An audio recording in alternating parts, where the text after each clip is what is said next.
3rd of July, 1857. It has been the better part of a year since I set sail from England.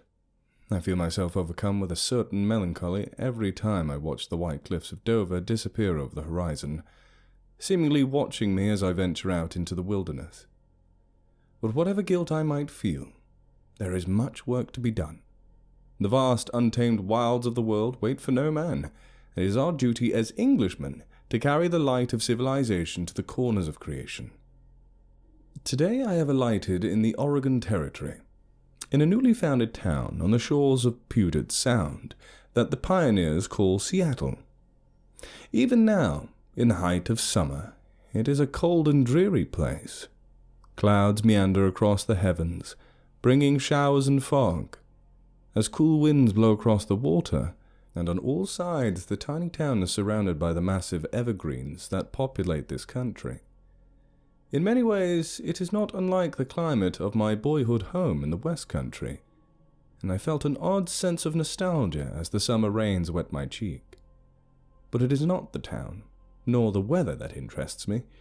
It is the forests that hold my true reason for venturing into this virgin frontier. In the town I have hired porters and 2 guides, a white man and a civilized Indian. I spent many hours in conversations with the noble redskin, which confirmed the legends I had heard repeated third hand in the gentlemen's club back on Broad Street. In the unexplored woods east of the Sound, so the Indians said, there lived a race of primates unknown to science, half again as tall as a man, covered head to toe in thick fur, quick and nimble, and possessing of an almost man-like cleverness. Sasquatch, my guide called the creatures, but they had been called by many names, by many tribes he knew of: Semeque, Momo, Squilqui, Skookum, and Bigfoot among them. Even among the Indians, they were mostly regarded as little more than legend, but my guide informed me that he had seen one in the flesh 2 years prior, in the foothills of the mountains his people call Tahoma, and that he heard the tales of a tribe that worshipped them as gods. Tomorrow we set out for Tahoma, for it is Bigfoot that I seek now as my quarry. I mean to find one of the elusive beasts and bring it back to England, dead if I must, alive if I can. I have brought ample equipment from England and purchased fresh victuals from the shops of this town. Tonight I plan and pray that my hunt will not fail. 7th of July, 1857. The forests of the territory make for slow going. In my adventures I have hacked through jungle reeds, forced my way through the tall grasses of the Serengeti, braved the unforgiving cold of the Himalayas, and baked under the cruel Egyptian sun. But what hand or blade can cast aside the trunks of the ancient evergreens that stand by the myriads in every direction? The guides assure me we are making steady progress, though it seems we have gone scarcely 24 miles since we left Seattle. I caught my first glimpse of Tahoma today, as we entered a clearing upon a hill, and I was overwhelmed by the beauty of the tableau that I observed. Tahoma is not nearly the height of the famous peak XV2 that Sir Woe described last year in Nepal, but unlike the great Himalayas, it stands alone, a solitary peak towering above the forests of the territory, like a proud and mighty king surveying a kingdom encompassing all that it perceives. Shortly after midday, we chanced upon a fox cub, scarcely old enough to hunt for itself, imprisoned in a cage of wooden hides. My Indian guide pointed out a clever set of machinations connected to the box, and it informed me that it was a trap laid by the Indians who lived in those woods, and that the unfortunate rascal had been lured by a scrap of meat to be captured. He said to me that his people were most efficient. The beast's hide would make clothing, its teeth jewelry, its meat food for the children, its sinew cords and rope. Let there be no doubt, any who may chance to read this, that I with glee engage in many a fox hunt in the country pastures in my younger days, because I am somewhat of a cunt. But to ride out with one's hounds is a gentleman's game. In this, my friend, there was no sport.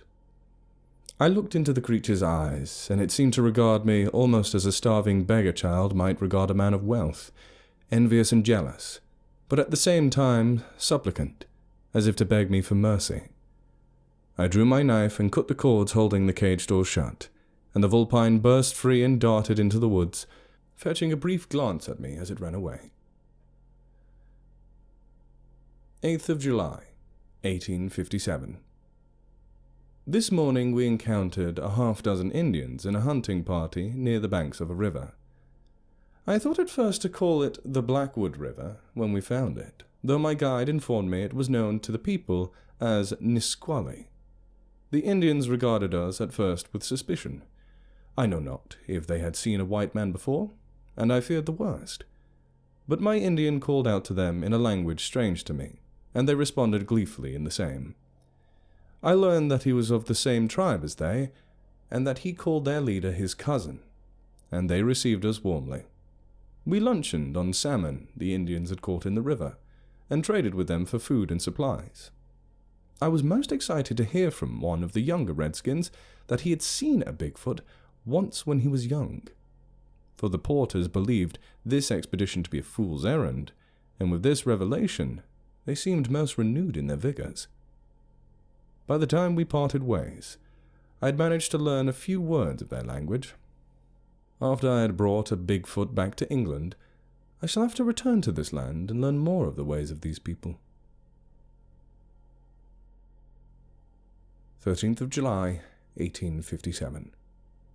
I must write in haste, for my captors have not discovered this book. I am in darkness, alone, my feet bound, in a tent in a place I do not know, well guarded without by my captors. They came upon us 2 nights ago. We had encamped for the night in a clearing not a dozen miles from the place my Indian told me he'd seen the Bigfoot 2 years hence. They must have been lurking in the darkness for hours, and came upon the chief porter unawares whilst he stood the night watch. Before I could reach my rifle, all but one of the porters and my Indian guide had been felled by the brute's arrows and hatchets. I took 2 of the bastards in reply with my rifle, and 4 more with my pistol, before one of them grabbed me from behind and knocked me out. When I awoke, I had been tied to a pole, and 2 of the savages were carrying me deeper into the woods. I could see my Indian, and the last surviving porter, being carried similarly. I called out to my Indian, and he told me that he recognized our captors as a tribe that had been ancient enemies of his own. They were unrepentant pagans and cannibals, he told me, and worshipped a strange god that lived in the mountain. It was said that they raided the villages of the other tribes for sacrifices to offer to their god. Surely, he said, we had been chosen to fulfill this onerous duty. It is very cold here. Though the sun shines brightly through the trees at midday, I know not whether the savages have my weapons or not.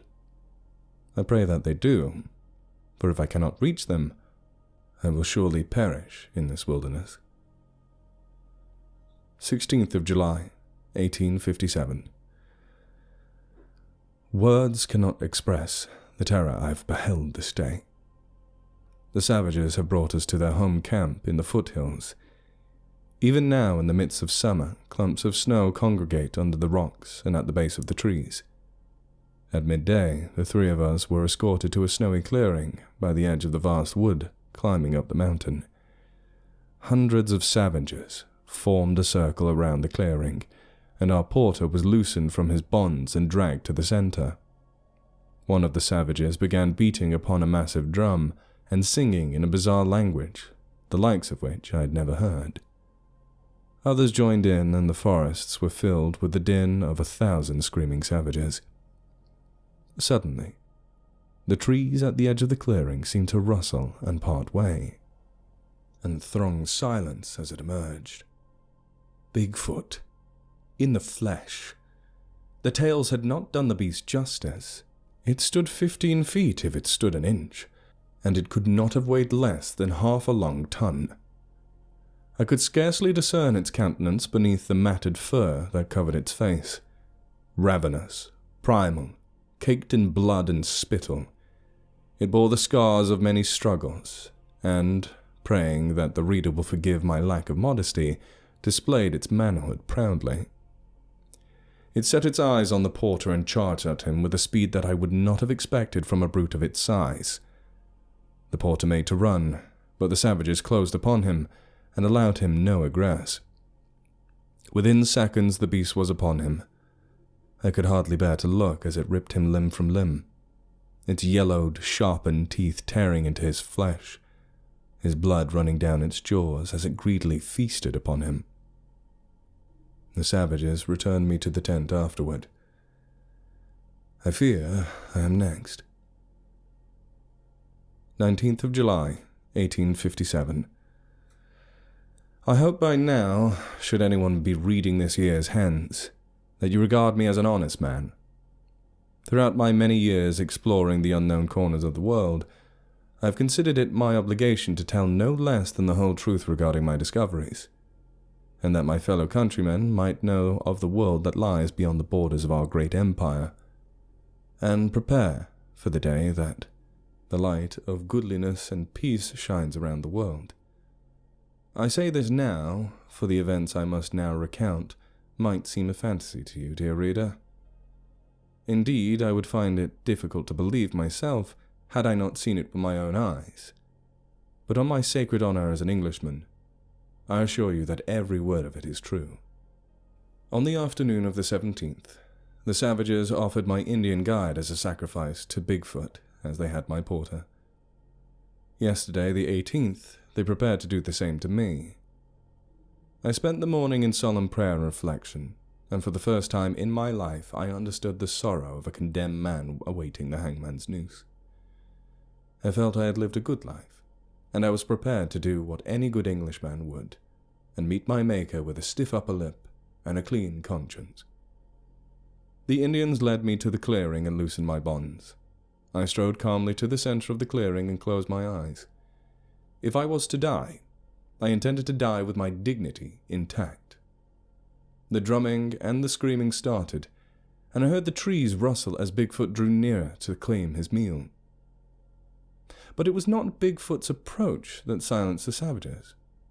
Rather, I heard, distant yet remarkably near, the howl of a fox. Muffled chatter arose from the throng as a second howl answered the first. Soon a third animal was howling, and before long the woods were alive with a cacophony. Not only foxes, but I heard the howls of wolves, the screeching of hawks and falcons, the roar of the mountain cats, and even the calls of pigeons. I opened my eyes as 100 animals or more emerged from the woods and set upon the Indians. I beheld foxes and wolves, elk and deer, gulls and eagles, bears and raccoons, side by side like a cavalry charge, as they knocked the wild men to the ground and tore out their throats. Every one of the creatures ran right past me, barely darting their eyes my way as I beheld the sight. Some even seemed to have markings of their own on their brows, like the war paint of the Indians. I chose to take advantage of the opportunity and ran. Neither man nor beast made any attempt to stop me as I made my way for the west, away from Tahoma and Bigfoot, towards the sea and hopefully some sign of civilization. By nightfall, I had easily put 10 miles between myself and the camp, but alone, hungry, bruised, and exhausted, and in all the dark, I could go no further, and curled up by a tree to sleep. When I woke this morning, I found myself surrounded by wild beasts. 6 deer stood in a semicircle before me, paint on their faces, their horns and coats covered with savage blood, and 2 raccoons in their center. I panicked when first I saw them, and instinctively tried to reach for my gun, for fear that they had come to finish me off. They stepped back in unison when they saw me startle, and I saw that one of the deer, upon its back, was carrying a large bundle, my own possessions, scavenged from the remains of my camp. The creature knelt to the ground and shrugged, letting it fall to the ground, and I eagerly examined it. Much of what I had brought into the woods was gone, but my rifle was intact, and my pistol, and my tent. and alcohol with which to clean my cuts and scrapes, and enough dried rations to last 2 weeks' time. I barely had time to ponder this miracle before the rest of the animals fell to their knees as well, and opened a path between them. A fox approached me. Old, weathered, bearing signs of having seen more winters than most of its kind do. It bore an air of dignity about it that one rarely sees from such creatures as it approached me and stood before. It seemed to examine me carefully, contemplating as it looked over me, before it uttered a low bark and one of the raccoons approached me. I noticed now something I had overlooked before. The raccoon had, tied to its back with a thin piece of twine, a rolled piece of paper. The fox gestured at the paper with its nose, and I reached down and drew the paper free. I unrolled it and found a handwritten message, in English, which I present to you. We, Alaric the Fifth, by the grace of God, King of all the forest, Lord of the plains, Duke of the grand fir and the undergrowth, Count of the swamp, Margrave of the nameless mountain, Warden of all streams and rivers, and Lord Protector of the tribes of man, Defender of the faith, recognize you as a fellow Christian and a civilized man. Grateful for your rescue of our royal issue from the devious machinations of the pagan savages. Thankful that your kind have returned to this land. Hopeful that you will on our behalf deliver news of your homeland, Christendom shall have in these parts a steadfast ally, acknowledging that in rescuing you from the false god of the pagans, we are responsible for your welfare and safe passage in our lands. Do hereby on this day, the 19th day of the 7th month, in the year of our Lord 1857, bestow upon you the rank of Knight Commander of the Order of the Thistle, with all the privileges and responsibilities of that office. Command to you, from this day forward, act as a loyal servant of Christ and his Church, Catholic and Apostolic, for as long as you shall live, and charge you to return to the lands of the Christendom, bearing news of our kingdom, and to return with an embassy for the negotiation of amicable communication between our nations. To this document we affix our seal, sacred and royal. The paper had been signed, so to say, with an ink stamp of what I assume had been the fox's paw print. I looked down at the creature, who I now saw regarded me with a gaze almost human in its wisdom. It raised its right paw to touch its forehead and lowered it to its chest and shoulders, making the sign of the cross. I repeated the gesture, and it nodded to me. Having apparently reached an agreement, the fox that called itself Alaric the Fifth turned and strode away into the woods, its motley retinue following behind. September 7th, 1857. It has been over a month since I had made my escape from the forest and entered my convalescence here in Seattle. I wandered 5 days in the woods, and might be wandering still, if not for that by chance I found the same friendly tribe of Indians I had met on the banks of the Nisqually 2 weeks before. With what bits of their language I knew, I tried to tell them of our encounter with the savages, the BIGFOOT, and the strange group of animals that had been my salvation. I know not if they understood me, or if they merely thought me mad, but a small group of them travelled north with me and led me back to town, where I have rested and healed my wounds since. It is too late in the year to attempt another expedition in search of the Bigfoot.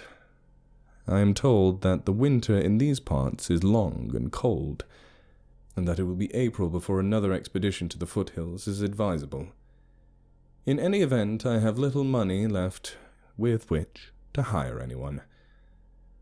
I have sent a letter south to San Francisco to be telegraphed to the Royal Society in London containing an account of my findings and a request for financing to launch a proper expedition into this wilderness. Whether to capture a Bigfoot or to establish an embassy with the strange nation of the Fox King Alaric, barring disaster, I expect a reply by Christmas. I do not hold much hope that they will assent to such a proposition, After all, I am the only witness to these fantastical events, and the only evidence, the declaration of knighthood granted me by a fox, will not be in London for several years or more. Perhaps I shall leave this territory entirely when the next ship arrives in May, and set out for other parts unknown. I heard before I left for London that the White Raja in Borneo has acquired a strange machine that fell from the sky. Who knows what wonders might lurk in these Javanese jungles, waiting to be shown the light of day by one such as myself.